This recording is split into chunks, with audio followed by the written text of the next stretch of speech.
இன்னைக்கு எங்கள் ஊரில் ஒரு நாள் சாமி கும்பிடு. இன்னைக்கு நாங்கள் மாவிளக்கு இதெல்லாம் எடுத்துருக்கோம். மாவிளக்குலாம் எடுத்து எங்கே கொண்டு போய் வைக்கிறது அப்படின்னு பார்த்துட்டு நம்ம இன்னைக்கு சாமி கும்பிடு எப்படி இருக்குன்னு பார்த்துட்டு நம்ம போகலாம்.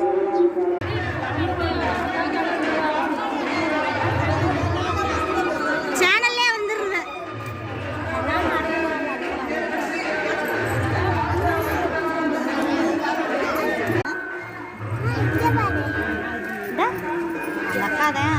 விழுந்துடாத.